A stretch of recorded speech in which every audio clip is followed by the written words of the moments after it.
Hello అండి, welcome to my channel Brahmamudi.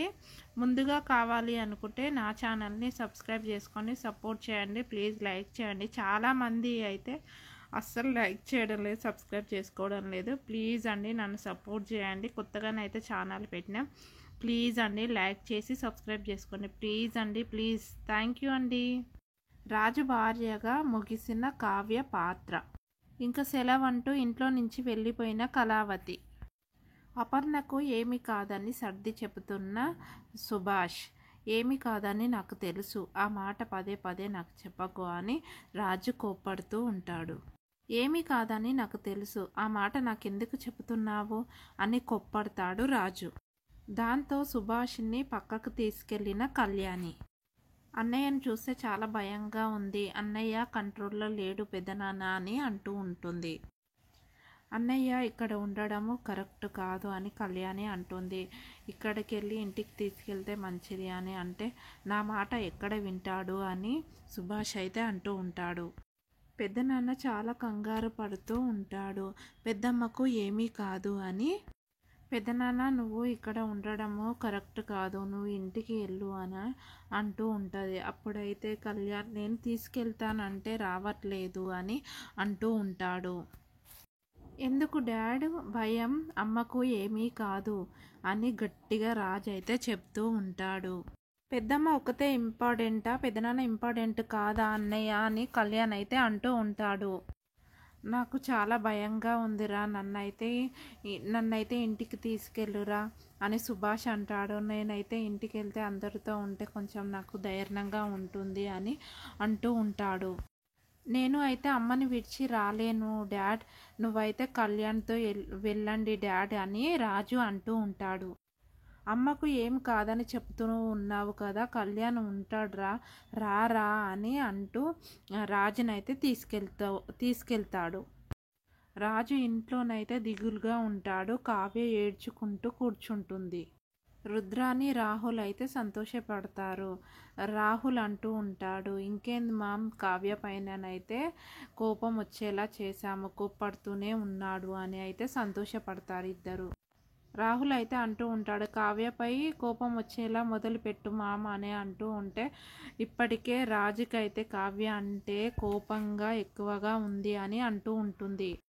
రాజు రాగానే అయితే మొదలు పెడతాను, కావ్యను ఇంట్లో నుంచి గెంటేసేలా చూస్తాను నేను అయితే అని అంటూ ఉంటుంది.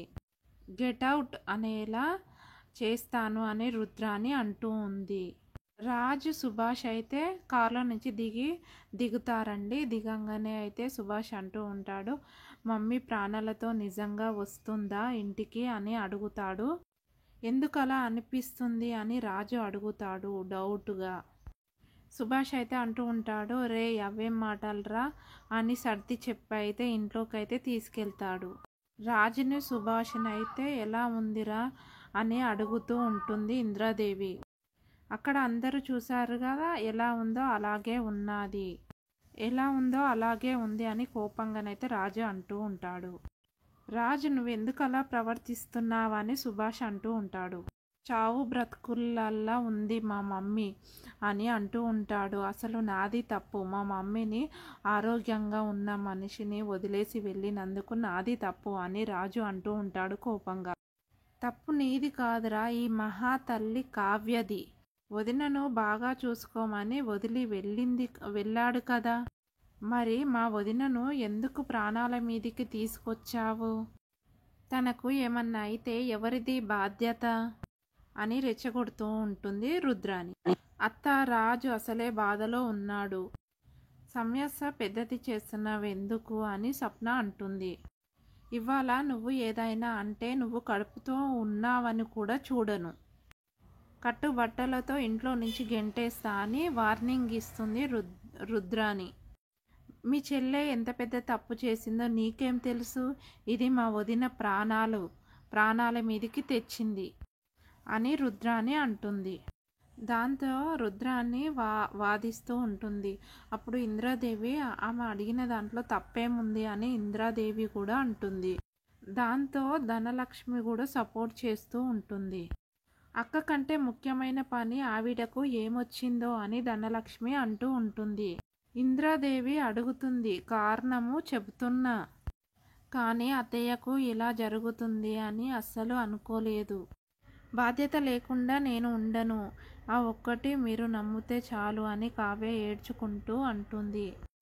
ఆఫీస్ నుంచి స్టోర్ ఇన్ఛార్జి అని ఒకడు ఫోన్ చేశాడు. దొంగ బంగారం కొనడానికి అగ్రిమెంట్ చేసుకున్నట్లు, కంపెనీ పరువు పోయేలా, సాయంత్రం వీడియోలు వచ్చేలా చూస్తామన్నారు. దాని వెనకాల ఉన్నది రాహుల్ అని చెప్పారు అని కావ్య అంటుంది. ఎవడు అది చెప్పింది? నేను అందరితో గుళ్ళో ఉన్నాను కదా అని రాహుల్ అంటాడు. ఆ కంపెనీ వద్దని వాడు అన్నాడు కదా, ఇంకా వాడిని వదలవా? ఇంకా ఒకసారి ఫేక్ ప్రూఫ్లు చూపించి జైలుకు పట్టించావు కదా, ఇంకా చాలదా అని రుద్రాణి అంటూ ఉంటుంది. డ్రామా చేస్తుంది రుద్రాణి. అప్పుడు కావ్య అంటుంది, నా అంతటా నేనేం అనట్లేదు కావాలని, నాకు నిజంగానే ఫోన్ కాల్ వచ్చింది అని అంటూ ఉంటుంది కావ్య. అత్తయ్య గారికి అయితే చెప్పాను, అత్తయ్య గారికి చెప్తే ఆయనకు చెప్పు అని అంటే, గుడిలో నుంచి పోయేసరికి లేట్ అవుద్ది అని అయితే అత్తయ్య గారు చెప్తేనే నేను వెళ్ళానండి అని అంటూ ఉంటుంది కావ్య. ఎవరు ఫోన్ చేశారు? అక్కడ ఏం జరిగింది? అన్నయ్యకు రాజుకు ఎందుకు ఫోన్ చేయలే అని రుద్రాణి అంటుంది. ఆయనకు ఫోన్ కలవట్లేదు అని అన్నారు అంటే అది ఫేక్ కాలు అని అనుకున్నాను. అప్పుడు ఫేక్ కాల్ అని అక్కడికి వెళ్ళాకే తెలిసింది నాకు అని కావ్య చెబుతుంది. ఇప్పటికిప్పుడు అల్లేసావా? రాహుల్ని ఇంట్లో నుంచి గెంటేయాలని ప్లాన్ చేశావా? ఒక్కటి కూడా నిజం కాదు అని రుద్రాణి అయితే అంటూ ఉంటుంది. నేను జరిగిందే చెబుతున్నానని కావ్య అంటుంది. కళ్యాణ్ అయితే అలా చెప్తుంటే రుద్రాణి గట్టిగా అరుస్తూ అయితే, ముందు కళ్యాణ్ పోయేలా చేశావు, తర్వాత రాహుల్ కంపెనీకి వెళ్లకుండా చేశావు, మా వదిన ఆరోగ్యంగా బాలేదు అని తెలిసి వెళ్ళిపోయావు, కంపెనీ లాభమో నష్టమో రాజు చూసుకుంటాడు కదా, మా వదిన ప్రాణాలు ముఖ్యం కదా. అలా అయితే కావ్యనైతే ఇరికిస్తూ ఉంటుంది రుద్రాణి.